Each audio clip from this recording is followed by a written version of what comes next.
الحمد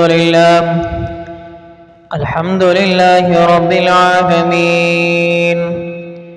اما بعد، سامعین محترم، ذی الحجہ کے اہم ایام گزر رہے تھے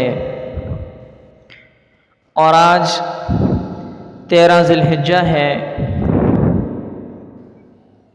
ذی الحجہ کے حوالے سے چند اہم مسائل و فضائل آپ کی خدمت میں نے عرض کر دیے۔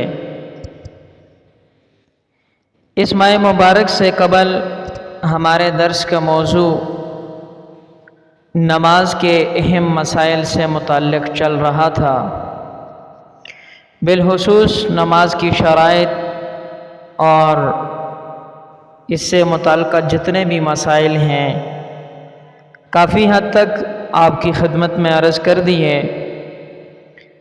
اور آج بھی اپنے سابقہ موضوع نماز کے اہم مسائل سے متعلق چند اہم مسائل آپ کی خدمت میں عرض کروں گا۔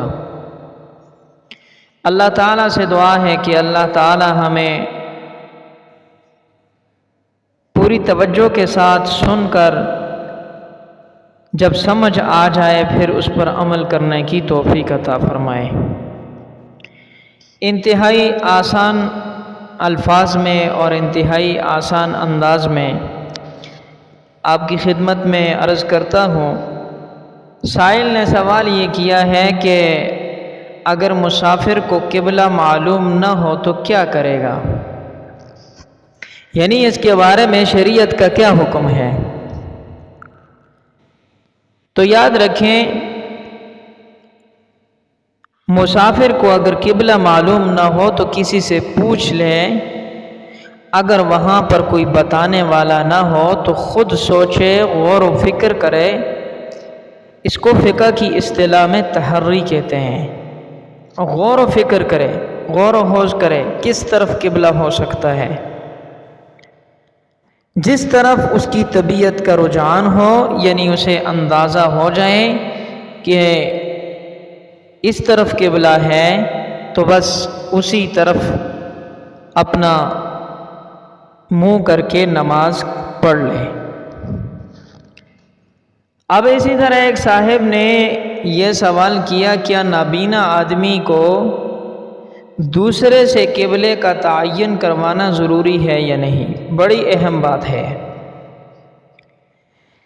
یاد رکھیں، نابینا آدمی کے لیے ضروری ہے کہ دوسرے سے اپنے قبلے کی تصحیح کروا لے۔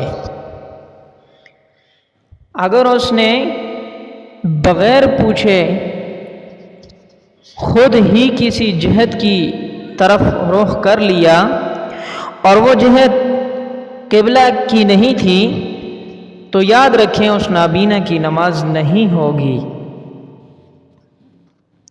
اور اگر نماز کے دوران قبلہ رخ سے ہٹ جائے تو نماز کے اندر ہی اس کو قبلہ کی طرف کر دیا جائے۔ یعنی نابینا شخص نماز پڑھ رہا تھا تو نماز پڑھتے پڑھتے نماز کے دوران ہی قبلہ سے اگر پھر جائے، ہٹ جائے، تو اس کی سمت قبلہ یعنی کہ نابینا کو اس کا قبلہ درست کیا جائے اور صحیح طرف قبلہ کی طرف اس کا رخ کر دیا جائے تاکہ نماز صحیح طریقے سے ادا کر سکے۔ اسی طرح اس سے متعلق ایک صاحب نے یہ سوال کیا کہ قبلہ کی طرف ٹانگیں کرنا کیا درست ہے یا نہیں؟ تو ظاہر سی بات ہے، قبلہ معظم، اب قبلہ کی طرف قصداً ٹانگیں کرنا یہ تو کفر ہے، لیکن بغیر قصد اور ارادے کے بھی ایسا کوئی فعل اگر ہو جائے بغیر قصد کے، یعنی ارادہ نہیں تھا، نیت نہیں تھی، تو ایسا کرنا ٹھیک نہیں ہے، خلاف ادب ہے۔ بہرحال اسی طرح ایک صاحب نے یہ سوال کیا کہ وتر کی نیت میں عشاء کا وقت کہنے کی ضرورت ہے یا نہیں؟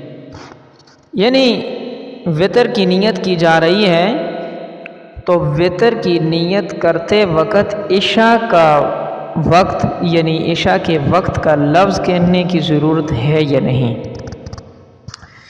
بڑا قابل توجہ اور اہم سوال ہے۔